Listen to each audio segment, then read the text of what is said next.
Hi, ഞാൻ doctor Riji, consultant gynaecologist, Caritas hospital, Kottayam. ഇന്ന് ഞാൻ പറയാൻ പോകുന്ന സബ്ജക്റ്റ് PPRM ആണ്. Pre time premature rupture of membranes ആണ് ഇതിന് നമ്മൾ പറയുന്നത്.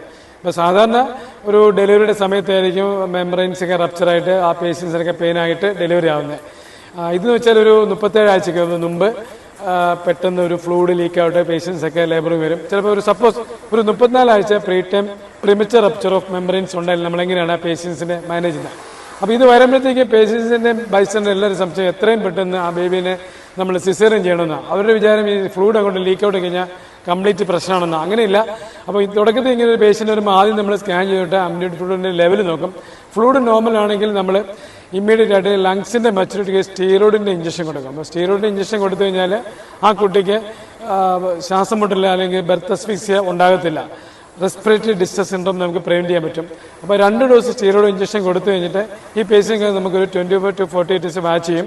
അത് കഴിഞ്ഞ് പെയിൻ വരുവാണെങ്കിൽ നമുക്ക് നോർമൽ ഡെലിവറിക്ക് നോക്കാം. എല്ലാവരും പിടിച്ച് സിസേറിയൻ ചെയ്യേണ്ട ആവശ്യമില്ല.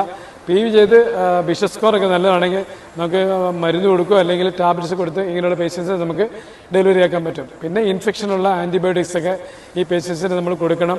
ഡെയിലി ടോട്ടൽ കൗണ്ടും CRP ഒക്കെ മോണിറ്റർ ചെയ്യണം.